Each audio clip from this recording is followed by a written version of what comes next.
off to Commissioner Grace Arnold.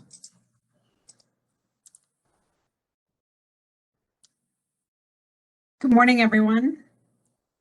Megan, can you guys hear me? Am I? Yes, we can. Great. Okay.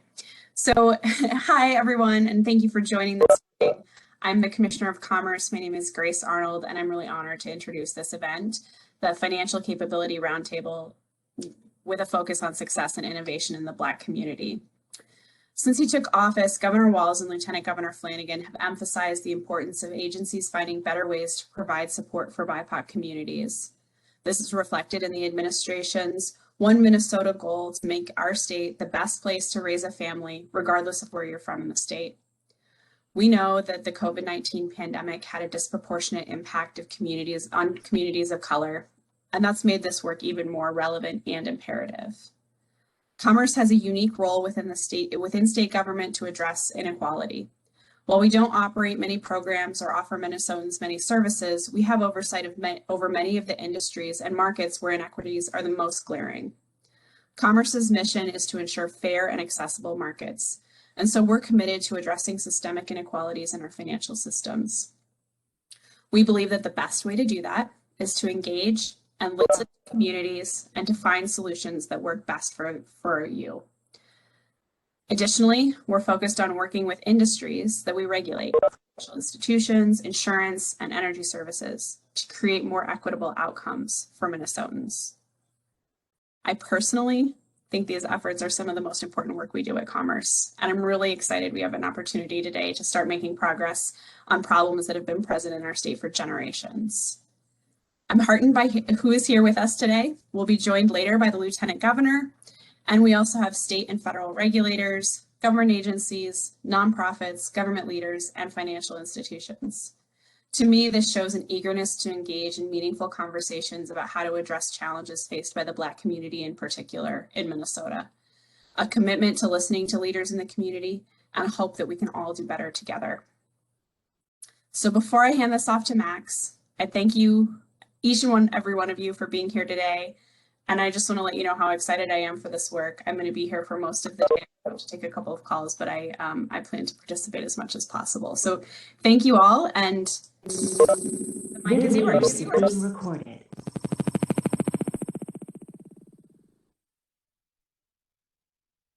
Thank you, Grace. Thank you, Grace. Ooh, that's rough. That's rough. If anyone could put their line on mute, that'd be great. Hello, my name is Max Zappia. I am the Deputy Commissioner of Financial Institutions at the Minnesota Department of Commerce. I will introduce our speaker shortly, but first I want to provide some context to this event. After the civil unrest that following the murder of George Floyd, the Commerce Department reached out to community leaders to learn more about how we can be a more active participant in addressing systemic inequities in our state. After many conversations, in collaborations with leaders of the Black community and in partnerships with the University of Minnesota, we have begun a long-term research and engagement project that will look at the impact of systemic racism on banking and lending. Initially, the research will focus on the Black community, with hopes that research and engagement will expand to other BIPOC communities. At the request of those partners, this event will focus on solutions that work, on solutions that are serving the individuals, families, and businesses in the Black community. This event is part of research and public community conversations that Commerce will plan and host that will focus on challenges and innovational solutions to different communities. We look at these as an opportunity as conveners to bring together different sectors, organizations, and individuals who are interested in collaboratively working with others on equitable solutions.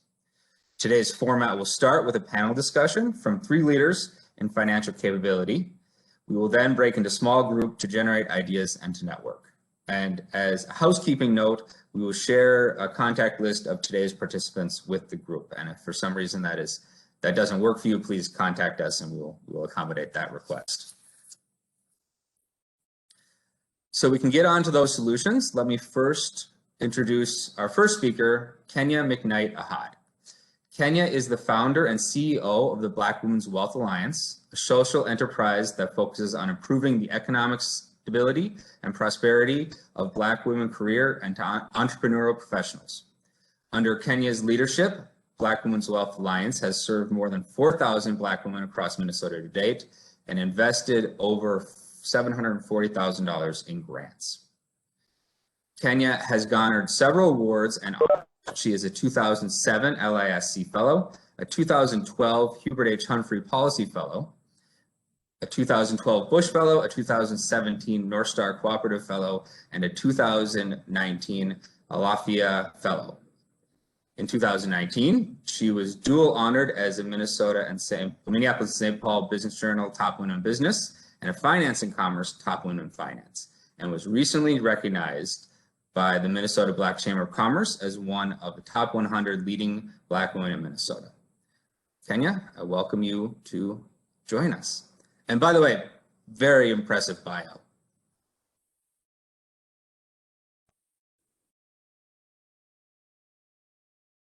Thank you. Am I to start? Sorry. Okay. Thank you for the introduction.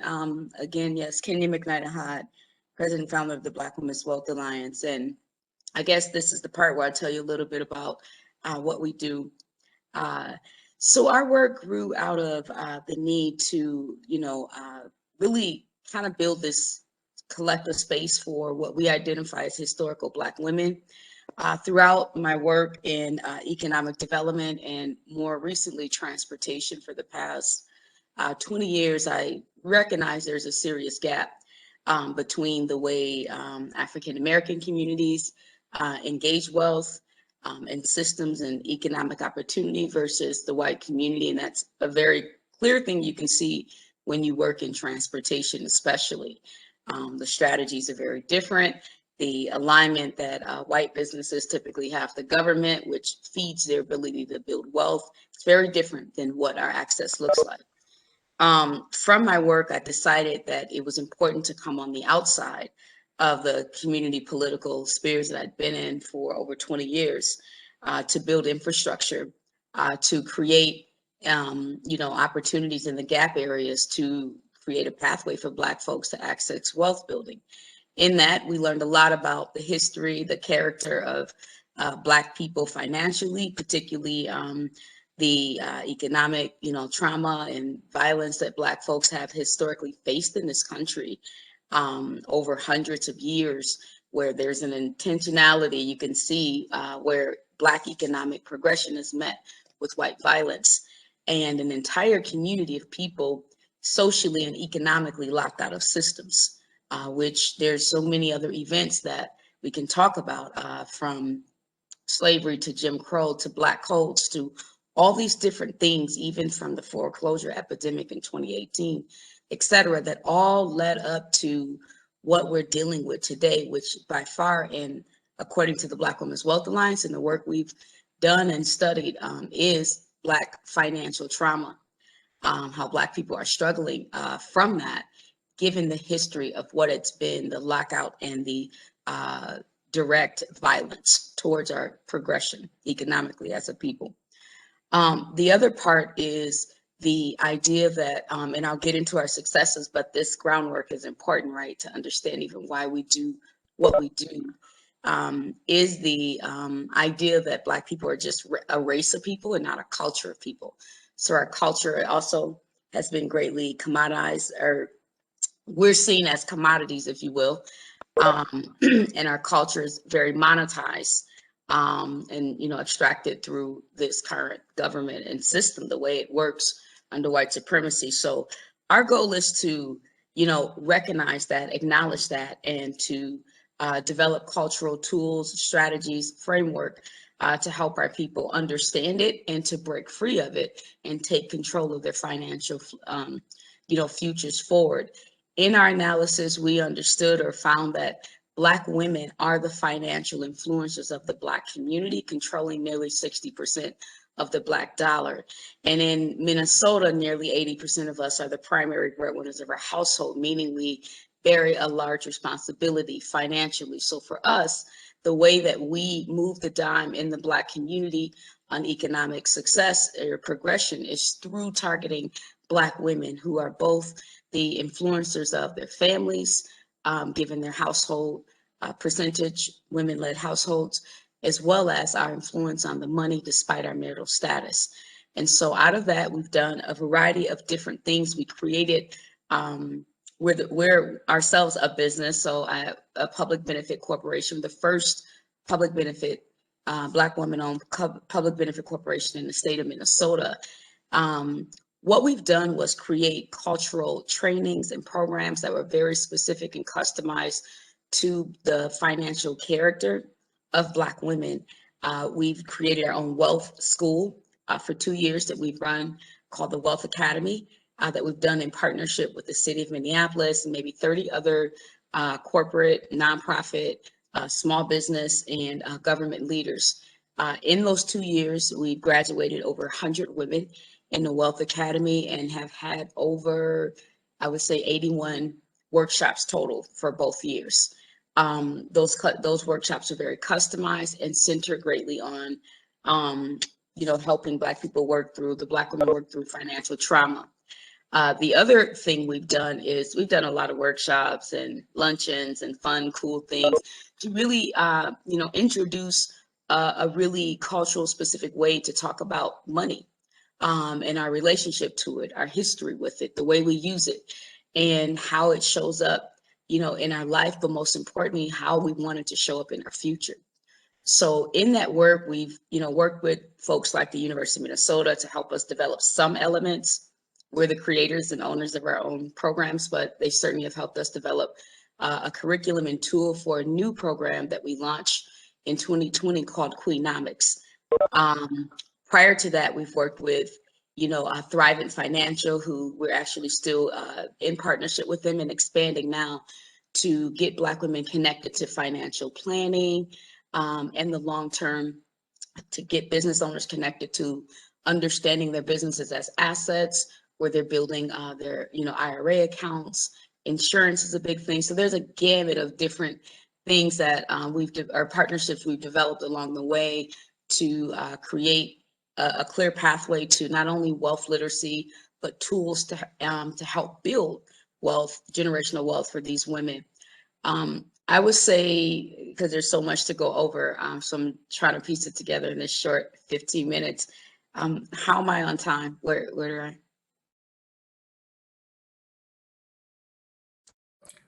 I think you have a couple more About minutes. halfway through. Yeah. Okay. So the innovation for us is that we've taken leadership in creating a pathway that's very cultural specific to our community, meaning that we're translators in language. We recognize ourselves as a culture of people who have our own way of thinking, our own way of speaking, our own way of functioning, operating, that often is overlooked because we speak English and we've been a part of this culture for so long that we're just seen as a race and not a culture, but we actually do think and talk different. We have our own system. And so our work is catered around that through the colors we use, through the tactics we use, the tools, the way we communicate, very humanized way with Black people that, is in respect to what our current, and future, our current reality and our future aspirations are. It's embedded. We are Black people. We understand. We communicate. We translate a lot of language and process and break them down in a way for our folks to, really take it in. That's one of the biggest pieces that we contribute to this, what we call wealth literacy beyond financial literacy, helping us understand the long term is important, positioning these women for successful futures. The innovation, again, has come in not only our translation, cultural, educational tools, but also in our ability to just create that clear pathway. We have a grant fund that was mentioned that so far, well, from 2020, it was up to $740,000 that we've invested into historical Black women and girls and some men. To date, we're up to 90,000 in investing this far. Our grant supports students, entrepreneurs, and workers to, really remove wealth barriers or barriers they identify as, important to be removed for them to build generational wealth. And so in a nutshell, that's kind of the work we've done around wealth literacy, business technical support, professional development, and direct financial assistance. Those are our 4 areas of work. And we've worked with, again, a variety of women across Minnesota, and the majority of them are business owners. Millennial and Generation X are by far the largest population we serve. And so that's been our work. And I'll follow up later with questions or thoughts. Thank you. Thank you very much, Kenya. Appreciate that. So our next speaker is David McGee. David is the founder and current executive director of Build Wealth Minnesota, which is a 501c3 nonprofit designated as a CDFI. Since 2004, Build Wealth Minnesota has worked to help thousands of families become self-sufficient and build assets while attaining sustainable social and economic wealth. David has been training underserved populations in financial literacy education for over 17 years, in addition to developing and administering culturally sensitive courses in credit awareness, mortgage underwriting, loan origination, homeownership, education, etc. He has been certified locally and nationally in a number of capacities, including housing development, loan origination, homebuyer education, financial literacy, credit counseling, and other social leadership roles. David? Oh, David, I believe you're on mute.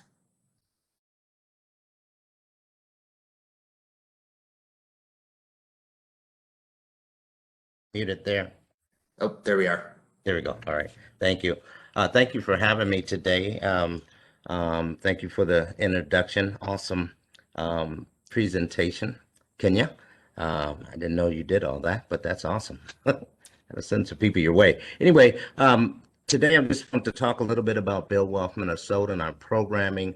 As it was stated, we've been around since 2004, and our program, we are also a financial opportunity center through LIST as well as a CDFI, and our programming has been centered around our primary program called the Family Stabilization Plan program, and our goal is to try to help families build sustainable social and economic wealth. And we do use the word family as though we do work with individuals, but we're all part of a family. And we went back to the basics of where wealth is and looking at wealth in a whole different lens for the Black family, for the most part, is going back to who we were originally and where our power is derived from, usually a higher power, and then the strength of our families being together through slavery and through systems, good and bad. Our families have been diluted, and a lot of wealth has been stripped from us, and a lot of it has been stripped through predatory practices, through the lack of understanding and education. And so Build Wealth has created a program that's very long-term and comprehensive, a little longer than most people like, but what we do is we take families through a 10-week program of financial education around finances, systems, social systems, as well as economic systems, in terms of investing and housing and insurance and predatory practices and banking and all the different systems that usually fuel our homes. However, our focus is really prioritizing relationships and prioritizing the strength of where our power comes from. And a lot of that time, sometimes we get so inundated with our degrees and our busyness and our world.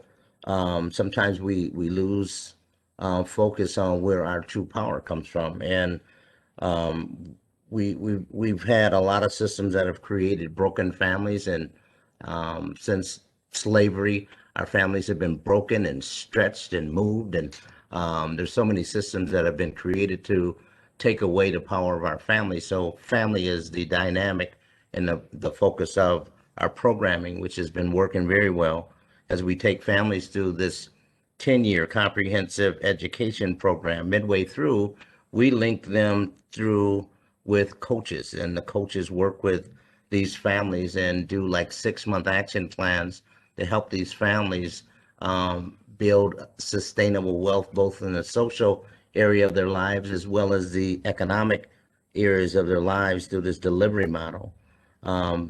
Through this coaching, we literally link up a continuum of services and alignment with other resources through a host of different community partners, city government, different resources. As a CDFI, we don't just teach the families to fish.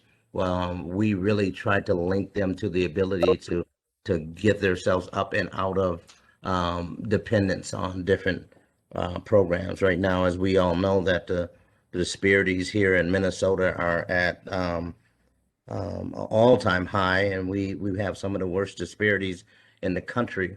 And what we're trying to do is raise families up so that they're able to access resources and access different type of earning potential. As a financial opportunity center, our existing format of bringing financial education and resource alignment and employment readiness, there's also a piece as a financial opportunity center that links us to public benefits and being able to help families access public benefits to move themselves up to the next level and hopefully never use those systems again, but trying to get people to break those cycles of generational poverty.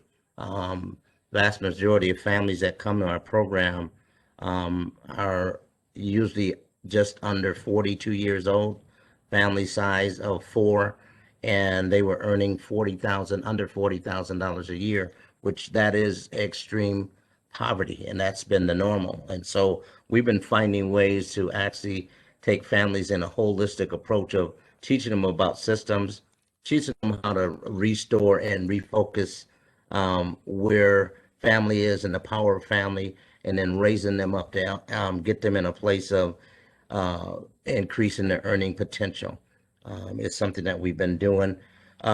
We've been really working on home ownership as a major focus of ultimately getting families to home ownership. Has been the key to building wealth in our society since the beginning of time. And so it is our goal to get people into a place to start owning homes and building equity and doing that. We've been working with another group of partners and collaborative partners through an effort called the Housing Opportunities Made Equitable Collaborative since 2014. And we've worked with about 6,000 families. We've gotten over 1,000 families into home ownership through that initiative. And Build Wealth has been responsible for actually putting over 3,000 Black families into home ownership since 2004. There are only 29,000 African American homeowners in the state. That's 10%. And it is our goal to really continue to working on disparities. We've found that we've got the worst disparities in the country. Build Wealth has been doing a great job getting families into home ownership during the foreclosure crisis, during the recession crisis, during the pandemic. We're still helping families to get into home ownership, and the average family that is in our program is experiencing over $57,000 worth of equity within a 2 to 3 year period. We've been working on getting young people, 30 years or younger, into home ownership, and I think we've got about 75 families we've helped do that over the last 5 years, and they're experiencing on the average around $41,000 in true equity that they can touch and use. One of the big focuses that we're doing now that I hope several of you that are on this particular Zoom today can be a part of, we've got an effort called 9,000 Equities. And it is our goal to close the disparity gap for African American families by 15% over the next 5 years. The gap has been widening. Build Wealth has been involved in the Emerging Markets Homeownership Initiative and other initiatives over the years here in the state. When we first started, the homeownership rate was 32%. It's now 4%. And so the gap is actually widening. And we are consistently playing our role in helping folks. And so we're trying to get a group of individuals and organizations to help us address these disparities and put us on a perpetual path to close them over time. So I appreciate the opportunity to talk to you guys today. Our program has been extremely successful. It's a cohort model of 30 to 50 families, usually every 5 to 6 times a year. We've got 300 unique families that are enrolling into our program, and we've developed a really strong referral network with about 45 churches, about 19 other organizations, and the families that have been successful through the program already refer folks to us. So we've always got a waiting list, and we just recently did a train the trainer, and so we're going to be in 6 other cities here coming up in this summer of delivering the Family Stabilization Plan program. So it's time to replicate and expand the capacity of this. So thank you very much for the opportunity to speak. Nice. Thank you, David. It's great to hear about that amazing work, and it's great that there's the opportunity to start to replicate. Really appreciate that. Quick note before we go to our next speaker. After Tonia speaks, we're going to have a Q&A session, and there is on WebEx, there's an ability to put in questions. I'm sure everyone knows that at this point in the game. So please, if you have any questions, please start filling that in, and when we get to our next section, we will have an opportunity to ask them. So finally, I'd like to introduce Tonia. Tonia has walked the walk in her own journey with conquering debt and wealth building. Since 2006, she has championed every opportunity to bring financial education to her community. She has lived, worked, and served in North Minneapolis for the past 13 years. She began her career in financial education with Lutheran Social Services. In 2018, she served as the lead consultant and project manager for a new initiative, Get Lifted, that was designed to create lasting financial wellness and reduce the shame and stigma surrounding personal debt in North Minneapolis and the east side of St. Paul. She was nominated and recognized as a 2018 Finance and Commerce Top Women in Finance honoree. She is currently a full-time employment coach and financial educator for Twin Cities Rise. And in June of 2020, she launched her own financial consulting business. Sounds like a plan. She has dedicated much of her career as a community resource specialist, working every day to pay it forward by developing new and innovative approaches to engage community members to move the needle surrounding financial wellness. Tonia, thank you so much for joining us today. Thank you for having me. I appreciate David and Kenya, the amazing things that you guys are doing in the community. I just wanted to, while I am a full-time career coach and financial educator at Twin Cities Rise, SLAP Financial Consulting is designed to impact lives in support of low to moderate income youth and working families that are motivated to cultivate financial capabilities, create lasting financial wellness, and build generational wealth and grow social capital.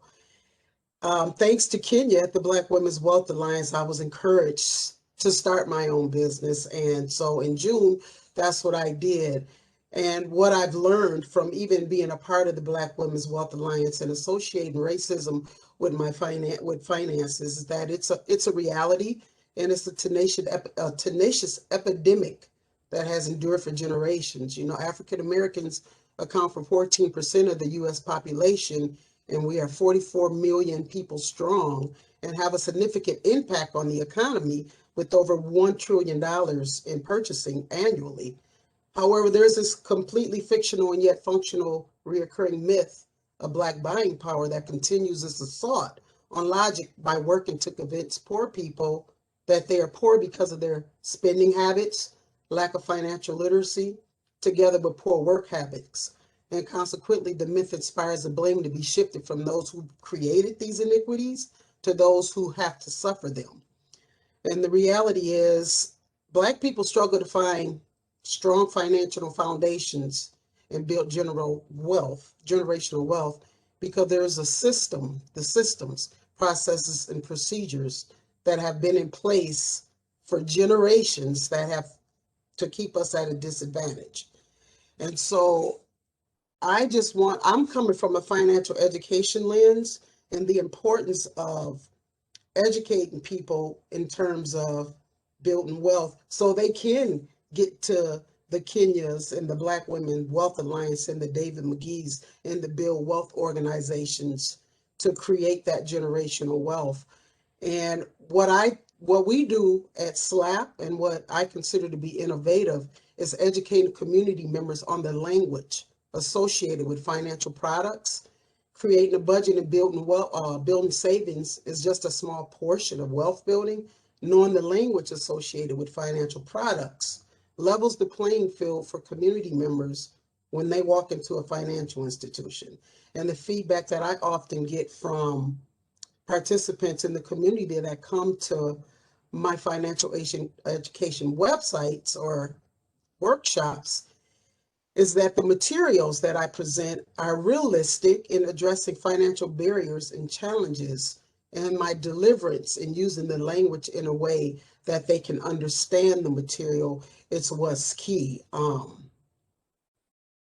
And so coming from that financial education lens, what works for me in doing that is sharing my own experiences, past failures, and mistakes with personal debt.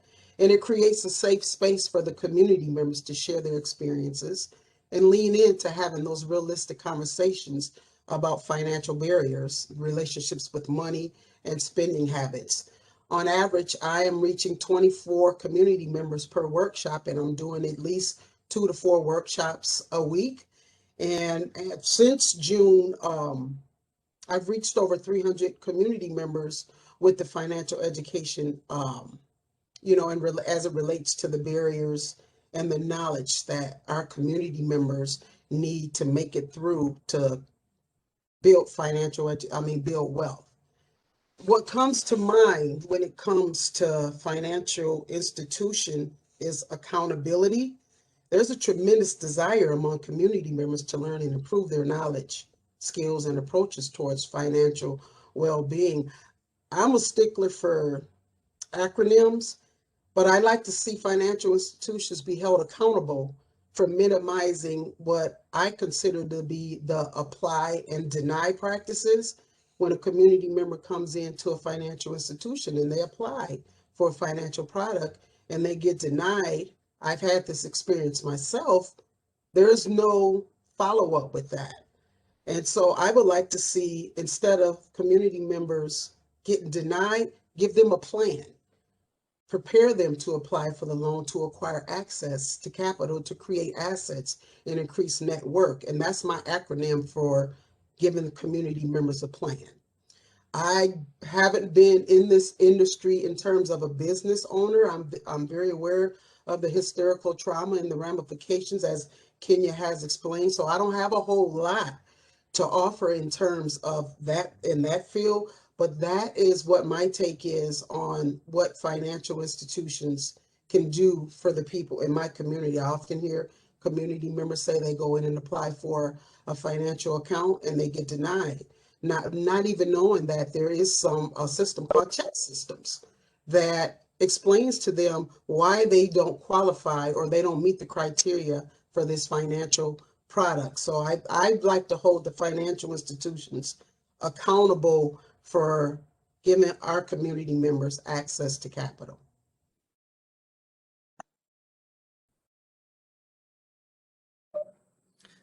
Thank you. That was fantastic. And I don't know if you work with regulators very often, but we love acronyms as much as anyone else. So I think we'll get along fantastically. Max, I have do you mind if I wanted to add just one thing, if that was okay? Certainly. First of all, I want to acknowledge David and Tonia. David, I was a participant in the Family Stabilization Program in I think 2009 or 10. And so during my time when I worked at NEON, the Northside Economic Opportunity Network. So it's been a joy to watch David in the beginning of his work in that way, because he's been in the industry for a long time, and to see where he's continuing to progress. So thank you for all your work in our community, and Tonia as well, that I met in 2018. She also serves as an advisory board member of the Black Women's Wealth Alliance. She's been an educator and a coach in our wealth education work that has been tremendously helpful to the women that come along. So thank you for your contributions. You have a lot to add to all areas of the work. I would just say that what I didn't add is that for us, it's also what we're doing is basically increasing Black wealth by 30% by leveraging the financial power and ability of Black women.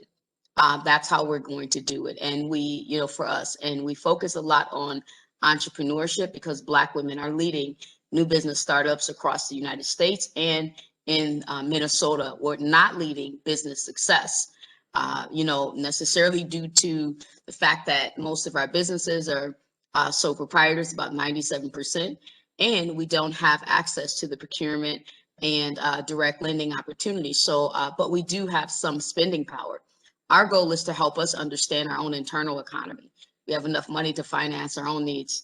If we only had more literacy around what the concept, tools, and strategies of wealth is. It isn't the integration into the larger economy is certainly of all of interest to us, but Black people are retaining their dollars about 6 hours on average after receiving it. Our goal is to increase that to 30 days so that we have this circulation of our dollars to help create employment, long-term career, and other opportunities that support the way we spend money.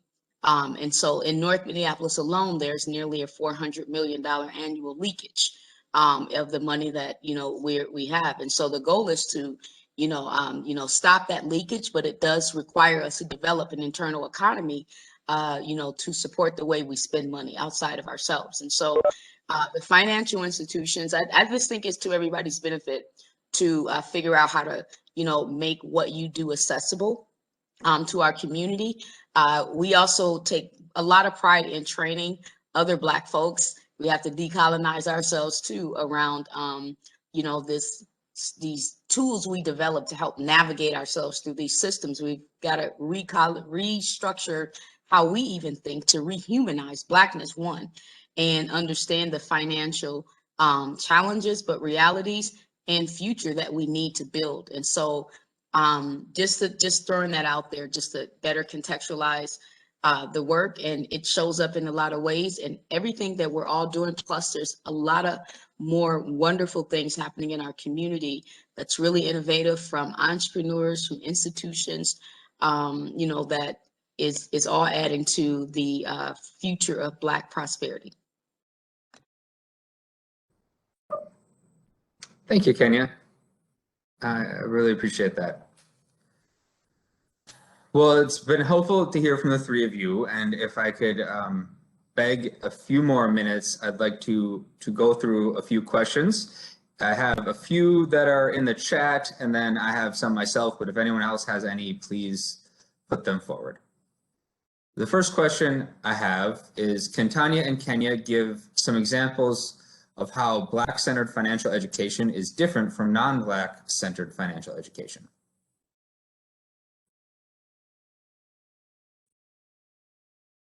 And I think that would frankly apply to the whole panel.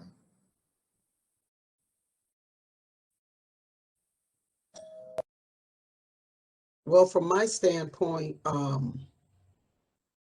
it's the language. Like Kenya mentioned, we have cultural specific language and experiences with financial institutions on wealth building. I really can't speak to what the non-Black cultures and what their backgrounds and experiences are, but I do know when I show up looking like community members and I'm sharing my stories, my failures and my mistakes, they can relate.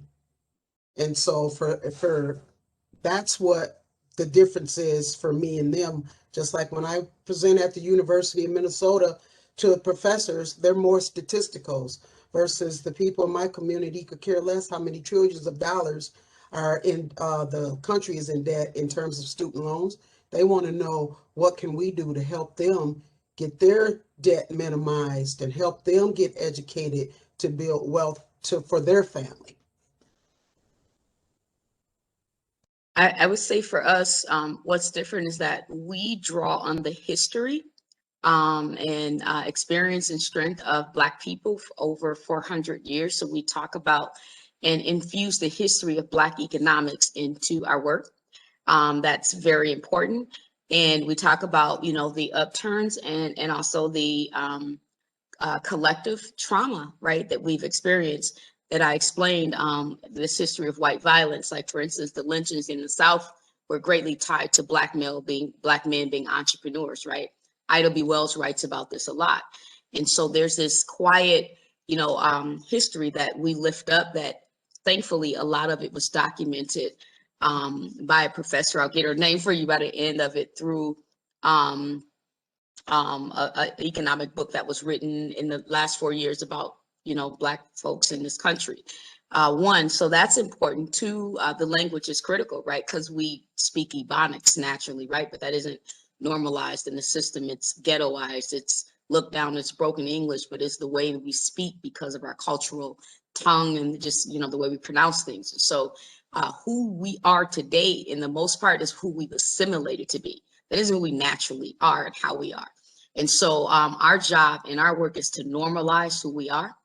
And, by uplifting the way we speak, the common things that happen across our families, understanding they're very different, but to pull out the strength and the beauty of what our people have done and continue to do as a way to inspire and encourage, our folks, that it's all possible. Like, we don't have to live through this idea of what the white systems say, that we're nothing, we're this. And so our job is to break through that, one. And that's part of what's different.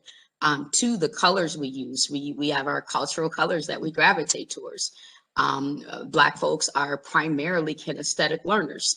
So our educational model matters. We're highly visual. We need direct examples. We have to talk. We learn through speaking a lot. So understanding who we are and how we operate culturally is infused in our work. The last part I'll say about that as well is that we specifically focus on the financial character of Black women across the industries of workforce, business. We know a lot about the equity that we have. We know about our asset limits. We know about where we spend money the most. We know about how this looks through generations of Black women, and particularly men as well.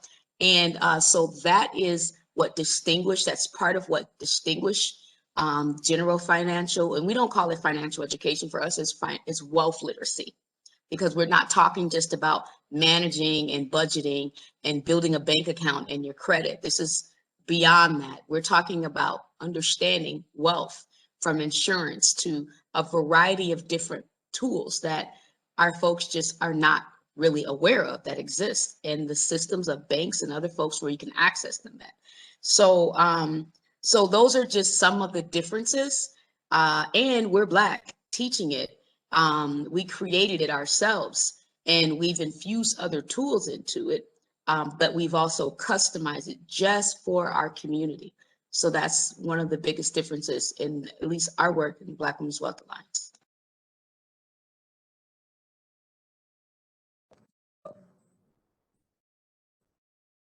Oh, David, I believe you're on mute. Okay, here we go. Yeah, I guess I'll kind of piggyback and reiterate. Our system is really family centric in a sense, and when we talk about culturally specific, we're talking about family. And as we are studying our delivery model, as it's delivered, there is a strong, although we're not a faith-based organization, faith plays a big role in the way our motto is delivered. And I think 90% of Black families have some form of faith that they gravitate to. And so that kind of shows up in our delivery model.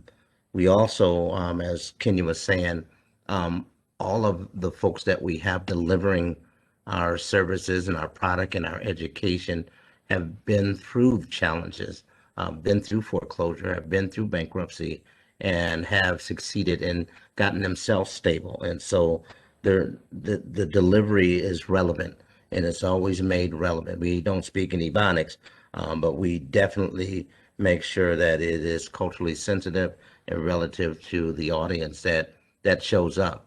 The vast majority of folks we serve are African Americans, though we serve people from all over the world.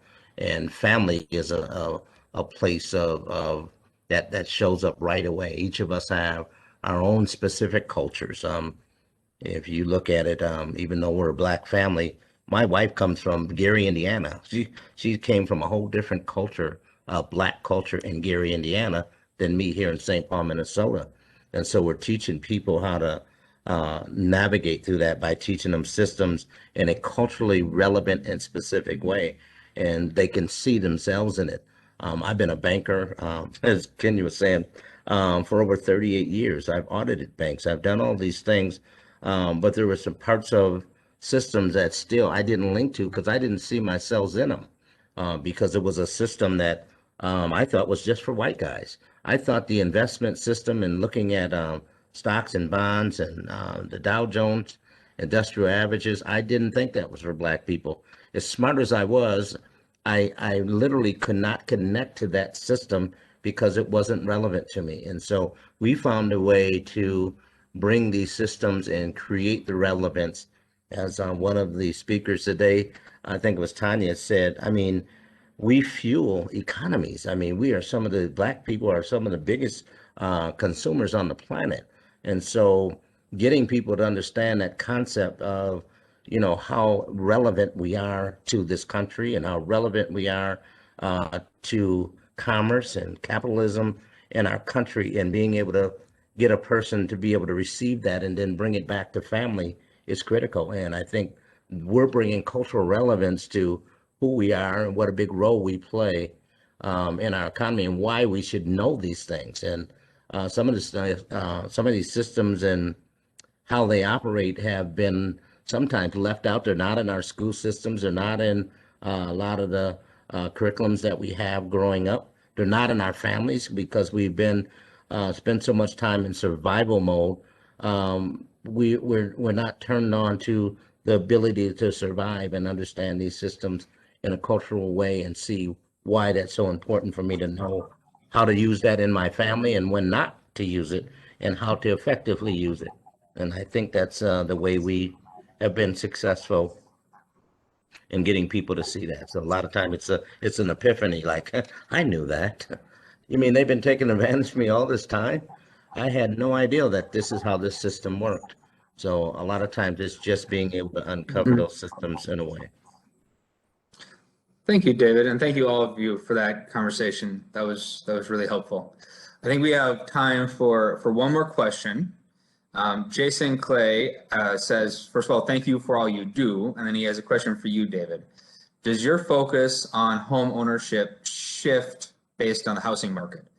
During times that home prices may be inflated, potentially now, is purchasing a home still a good financial decision? And are there other non-financial benefits you see from home ownership? I don't know what he means by non-financial.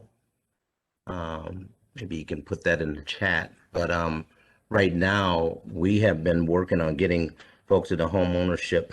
We're building homes through Minneapolis Homes, and we've been doing infill development and doing everything we can to build affordable housing.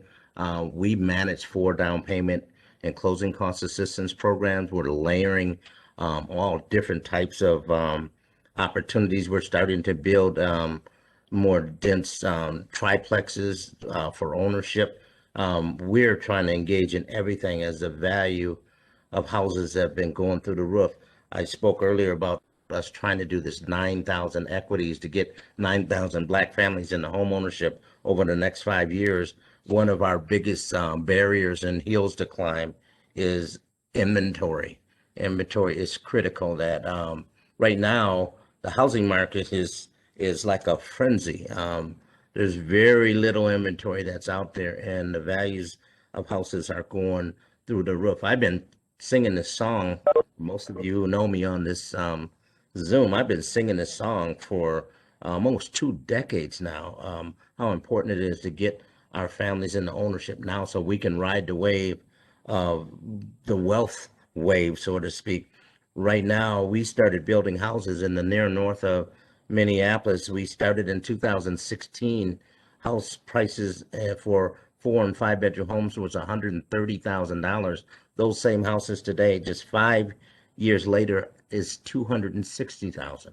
And you know that our incomes are not going, in some cases are going down for African American families. So incomes are not rising at the same rate that the value of houses are raising. So we're going to definitely need support and subsidies and alliances and opportunities and more down payment assistance and different tools that are going to be necessary, financial, non-financial, education, and partnerships and relationships. I think I was listening to Tonia earlier. We need banks to begin to support us as banks are earning revenue in our communities, and so it's critical that our banks reinvest and find a way to invest in our communities in a way to help us to make home ownership more affordable, especially for African American families that have been at a deficit and at odds for generations. If I can add quickly to that, I just want to be mindful that across the country, we lost 41% of Black businesses last year. By far impacts, the Black community and the Black financial leader of the family, which is Black women. And in Minnesota, I have to tell you that the majority of the impact that COVID and the civil uprisings has had on women-owned businesses, and you can imagine what that means for Black women is also tremendous. And nearly 50% of Black workers were furloughed, laid off, lost jobs last year. So there's an economic tsunami happening that we'll see unfold, even more so. So I think there's a lot to be said about we've been having this conversation about access to capital forever, right?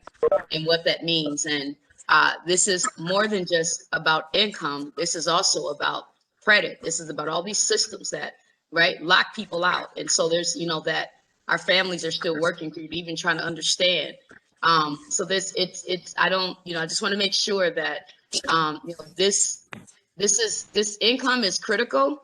So is credit. And those who know about wealth building know that those are the two essential things you need to even build wealth. You can have making $60,000 a year, but if you don't have the credit and the social capital and things, then you still can't access opportunity in the way that you need to, because it's about the documentation, the paper trail, the whole, there's a whole game that's being played here, which is why wealth literacy is important to not only, just get your money up, but also get your education, your information, and relationships to support that so that you have opportunity. So I just want to make sure that you all know this is a very abbreviated conversation. We can talk about a whole gamut of things we haven't touched.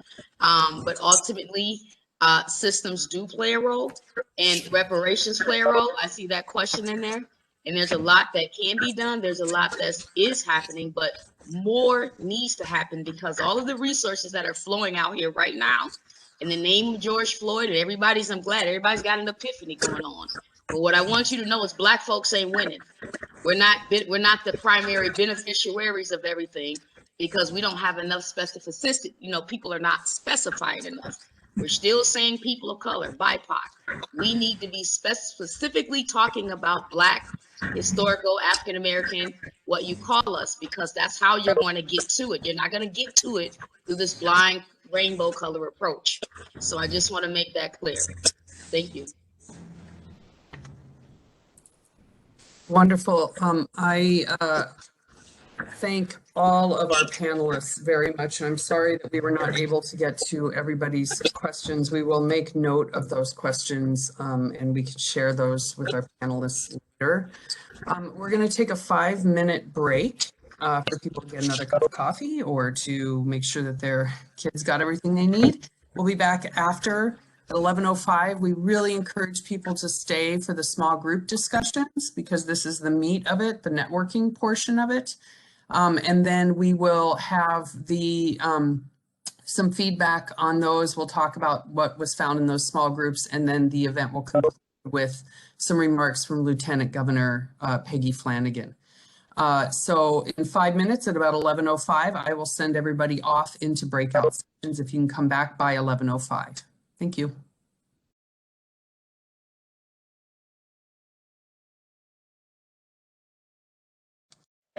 Okay, I think that we have everyone back. I hope that that was productive. Those sessions were productive. So what I'm going to do is I'm just going to start with my moderators, and I'm going to ask them to just really quickly summarize some of the ideas that they thought kind of floated to the top on this conversation, and what they heard were some good ideas. I will let you know, let all of the participants know that after this event, we will follow this up with a survey that will ask some additional questions, an email list of the people who attended, so that if there is desire for networking, you can do that. A summary of some of the ideas that came out of all of this, as that is the point of the entire event. And so that email will go out probably tomorrow. And then if there's anything, you can always try and reach out to me if you need to follow up with anyone that you can't reach. And also the recording of this will also be shared too. Okay, so I'm going to go ahead and get started here on my first group. I apologize. Group number 1, whoever the moderator was on that. Sorry, my computer is acting very slow, so I'm having a bit of a... Joyce Cerrito, could you tell me what were some of the ideas that came out of your group?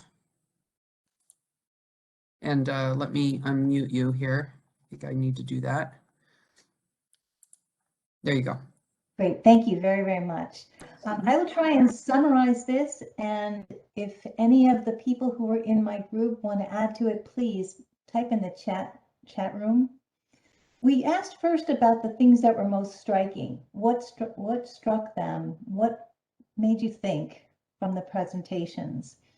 And I really appreciate 3 specific things that was said in our group. The first is the power behind naming what the issue is. So the impact on the African American community specifically, with the loss of businesses that Kenya pointed out, both because of the pandemic and with the George Floyd murder. This is something that can't be overlooked or dismissed or discarded. So that's a very powerful statement, and it was powerful to hear it said out loud. The other point that was made is this awareness that there is a cultural way of speaking about finances, and that's part of the divide that separates us, but certainly one thing that has to come together for us to overcome or to reduce the gaps. And finally, a point about striking out that Black culture is not all the same. So we're not going to come up with a one-size-fits-all set of answers that's going to address every situation, and to keep that in mind. When we talked about collaborations, there were actually some collaborations already happening among the participants in our group. But we also found that there's this debate about the difference between our financial services institutions and our community-based lending institutions, focusing on this idea of, on the one hand, there are lending policies which may preempt people participating, versus this idea of a character-based lending approach, which is taking a look at those policies to see if they really are benefiting growth in the community. And that's something that we should definitely take forward. The final thing that I thought was striking is, in terms of solutions that we should be looking at, is focusing on our community-based lender. Not to say that we have to throw out all the policies in one or the other, but being able to lean on and build on our community-based organizations as a conduit for lending to occur, a sort of scaffolding approach that may help us all in the long run. And we had some examples there, particularly through MnDOT, the transportation area, where the policies related to lending for small construction products actually look something differently. So net of it all is the dialogue has begun. There are ways to collaborate and communicate, but they do require each of us looking at our policies and our practices to figure out how we're going to make that come together. Great. Thank you so much, Joyce. That is perfect. Exactly the ideas that we're trying to capture here. Okay, so next, Virginia, for group number 2. Let me unmute you. And again, if we can keep them to about 2 minutes about what we just did here so that we have time for the Lieutenant Governor. Virginia, go ahead. Okay, thank you very much. I think many of the things that Joyce highlighted in her group, I know that we had some of the same comments come up. So things that surprised us or were new and interesting is looking at, instead of calling it financial literacy, we would maybe then talk about it as wealth literacy.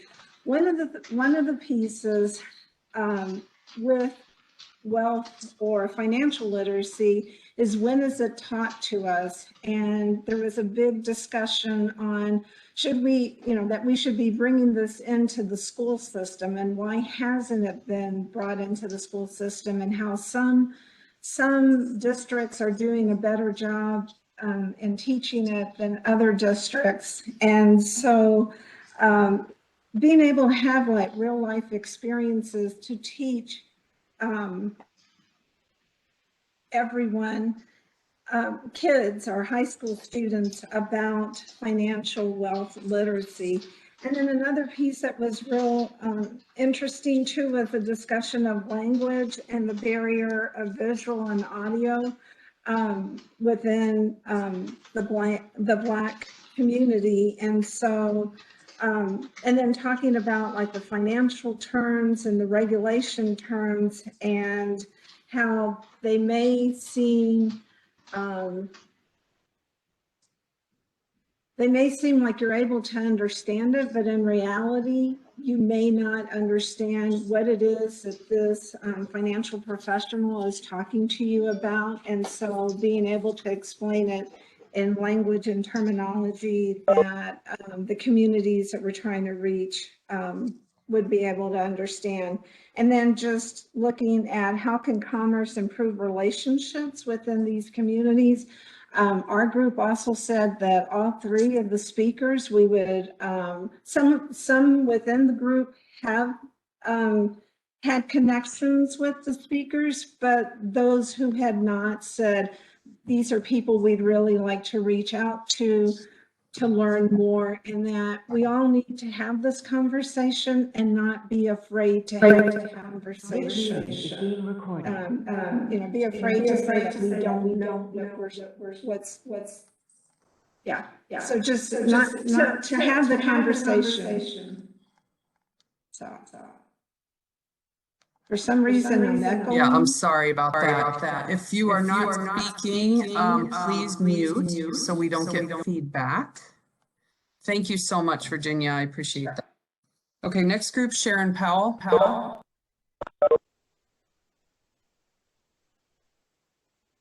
Sharon? Oh, I need to unmute you. I'm sorry. There you go. Okay, go. Thank you. Everyone, we had many of the points that have been brought up already, just as Virginia said, were mentioned in our group. I would say particularly there was a real sense of learning about the economic influence of Black women in our community. That was really appreciated.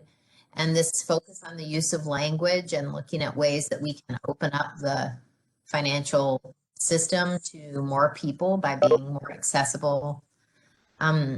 Also, we talked some about the call for lenders and the institution lenders to be more active in helping families achieve their goals.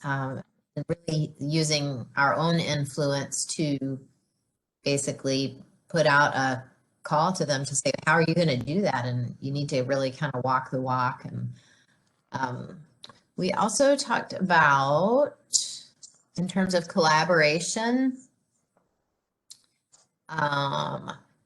creating space within our financial system for BIPOC communities to use the power that they already possess to create wealth for themselves. So it's not a question of necessarily empowering people. They are empowered, but they need space to be able to use that power. Also more discussion about integrating our financial education system so that more people of color are working within the system. And let me see if there's anything else. Looking at, in terms of making a more equitable and inclusive economy, just targeting funding, asking for targeted funding toward organizations that focus on this work. Reparations were brought up again as being extremely important. And I think that is about it. Thank you. Great. Thank you, Sharon. Okay, Mary Jo, you are next. Thank you, Leah. So a lot of, again, what has already been shared, our group talked about as well. I think emphasizing the just the critical importance of relationships in this work and how we are connecting with each other and building relationships to understand how to collaborate, to understand who to reach out to when you are trying to integrate the lived experience into how that might help to change policy or an educational program, and how do we do that together? And so I think it's continuing to, our group talked about continuing to create space, like Sharon said, for these conversations to happen, because powerful things can happen in conversation and we can move things forward in ways that we never imagined. We did also talk about, how to create equitable economies and what that means. And, sometimes that's a really big question, we thought, and sometimes it's the little steps that we can take towards that incrementally that can create such powerful change. We really liked Tonia's concept of talking around apply and deny, and how can we begin to connect around that and connect with organizations to kind of unpack what that plan would look like, right? That Tonia, that you talked about, and how could that be implemented? So really on that granular level of what can we do to make that happen and put it into practice. I think my 2 minutes are probably up, so I will stop so we can move on to somebody else. No, that's okay. Yeah. That's okay. Did you get all of your points in there? Yes, and I can follow up, Leah, with some notes as well. So yes, and a note to all of the participants, to all of the attendees, we're going to compile all these notes and share them with everybody too. So if anything gets missed, we'll still do that. Okay, thank you. Julia, were you, I know I combined a couple groups. Were you still facilitating a conversation? I was moved over to Virginia's group, so she did a great job covering it. Okay, so my next facilitator then is, sorry, I clicked off of my list here. It's taking a minute here, and I do know that we have the Lieutenant Governor is going to join us in a minute. I think she just Schreiner. Pardon me? I believe she just joined us. Oh, okay. Well, can we capture a few ideas from the Lieutenant Governor, and then we can come back to this conversation. And so I want to make sure that we can unmute the Lieutenant Governor. Can you hear me? Yes, we can. Thank you. Wonderful. Go ahead, Lieutenant Governor. Thank you so much. I am Sorry, I have to join you by phone, but we just had a press event on police reform and accountability that ran long, which I actually think is a good thing. So I'm sorry I can't see all of you, but I'm grateful to be able to participate, at least in this way. I'm excited also just about today's event and the conversations that y'all have been having. And so thank you, Commissioner Arnold and Deputy Commissioner Zapia for just their leadership at the Department of Commerce and their efforts to dig in on this incredibly important issue. In the wake of the murder of George Floyd last year, our administration has recommitted ourselves towards addressing persistent inequalities that stem from systemic racism. And whether you are a family looking to buy a home, an entrepreneur looking to start a business, or an individual who runs into unexpected financial troubles, fair access to credit is incredibly important to building and sustaining wealth. And, you know, we know, however, that throughout our history, Black Americans have not had access to traditional financial institutions and have had to rely on subprime and predatory financial products that drain wealth rather than build it. And that's why today's discussion could not be more important. Bringing together community members, financial institutions, nonprofit leaders, regulators, and lawmakers, and, you know, being able to hear directly from community members about what works, what doesn't work as well, and how we're able to better serve Black Minnesotans is critical to breaking down so many of these barriers. This is hard work and it involves tough conversations, but we are ready. And in Minnesota, this is the work that we need to do to redress historical inequities and ensure that all Minnesotans can access the credit that they need to build wealth. So I'm so thankful for all of you who participated in today's event, and look forward to partnering with you going forward on this important work and the work that we can do through our agencies and community and at the legislature. So Chimi Gretsch, big thanks to all of you for letting me pop in and just say hello. Appreciate y'all. Thanks so much.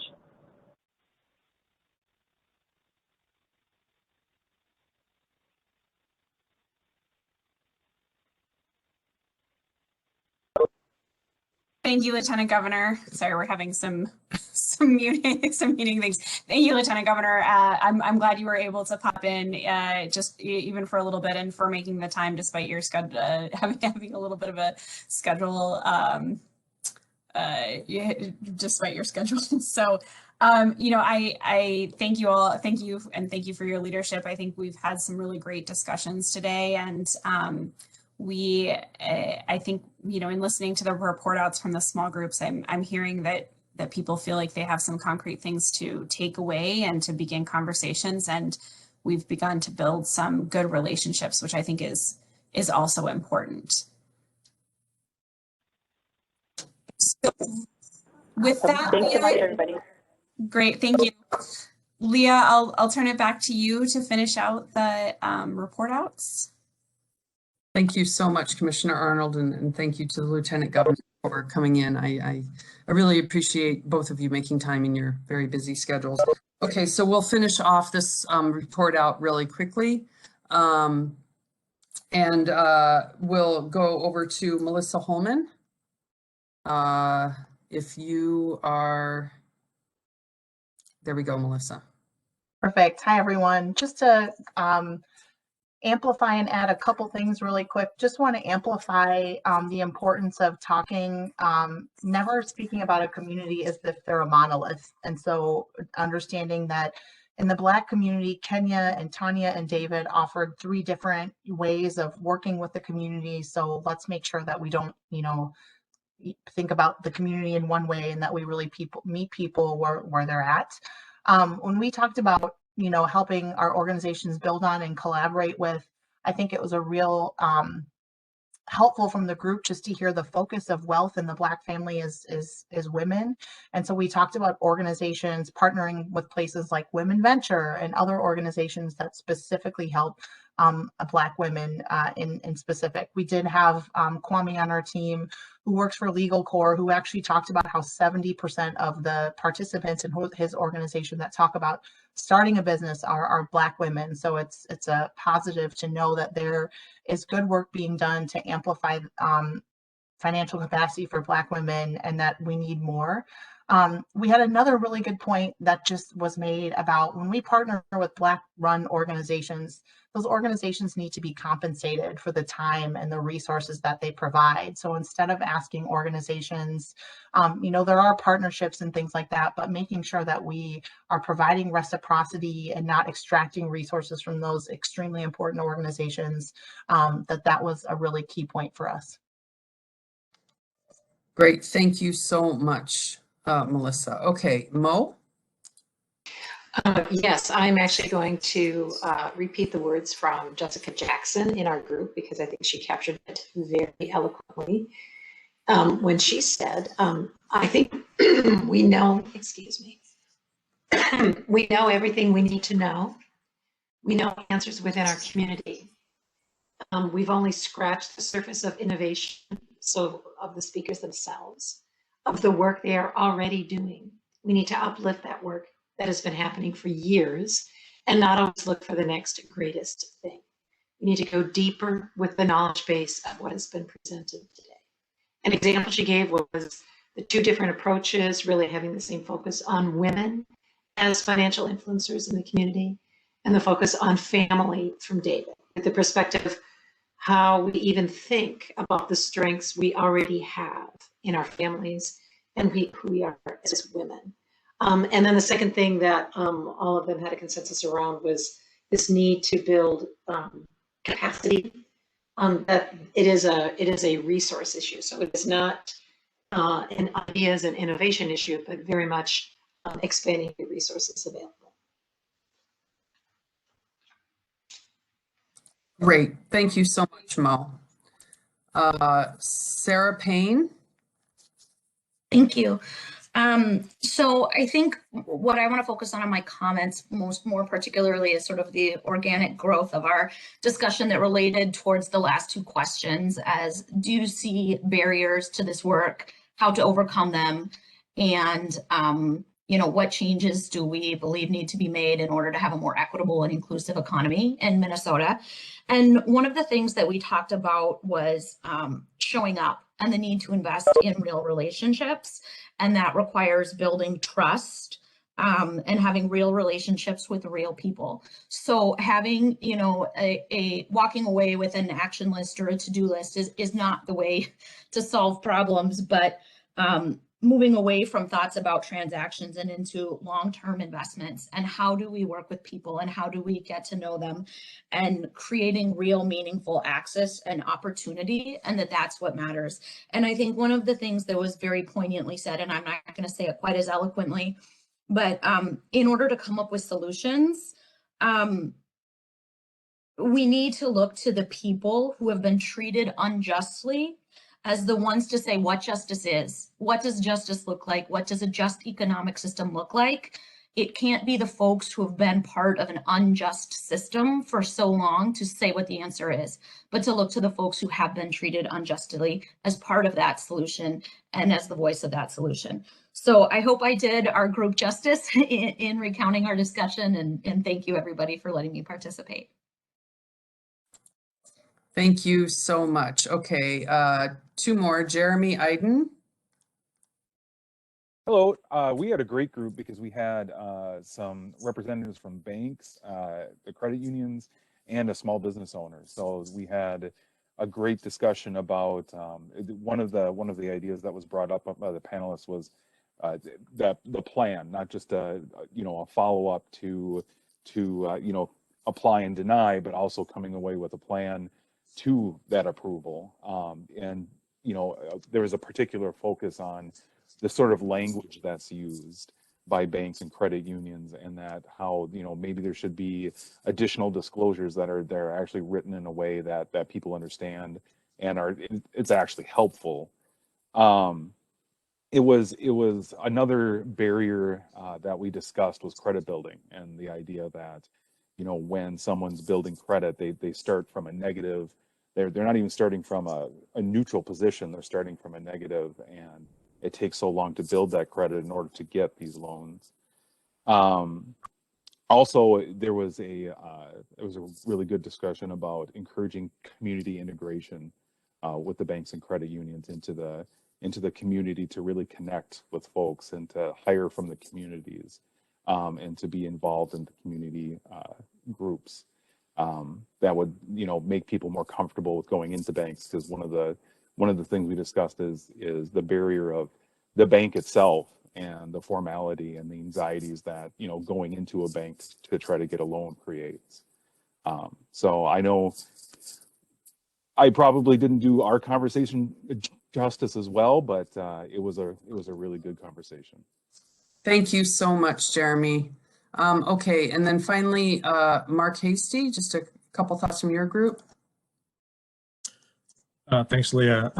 Also a nice, great mix, and just a couple quick things.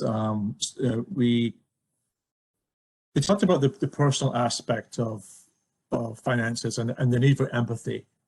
And the empathy is something that they heard from some of the panelists was really important, and also that, the understanding that finances is a really sensitive topic. So for some communities, and how you approach that is really important, with respect and when we do that. So that was a theme I heard a couple of times. And then I'll say that the second point, I have more notes, was really about non-traditional practices. So again, the applying, denying, well, what's the instructions, what's the specifics to get from there to, to approval. One of the folks in the group was the credit union, who's also got a savings account for people with a slightly lower credit score to try and build that. So there are institutions thinking innovatively and creatively. How are they doing that? Do you have a way to do that? And the last point was that for businesses who are clients, the lack of ongoing support, that a lot of businesses get to the point where they start to break even, but to then keep that going and to be profitable, there's not as much support on that piece too. So how are the resources that we can work together to put ways to deliver the message and really provide ongoing support, not just a one-time support. So thank you. Great, thank you so much. And I want to be respectful of everyone's time. So I'm going to go ahead and just wrap it up. I want to extend a very, very strong thank you to our three speakers. Thank you so much for being a part of this and sharing your expertise and your experience. We will again share out the recording of this, the email list, and the notes, and a survey that will be following this. Okay, so again, thank you very, very much, and thank you to Lieutenant Governor Peggy Flanagan, and to Commissioner Grace Arnold, and to Deputy Commissioner Max Zappia, and to Annette Miner for helping plan this event. I really appreciate it. And everybody have a great rest of your day. Thank you all. It's great seeing you.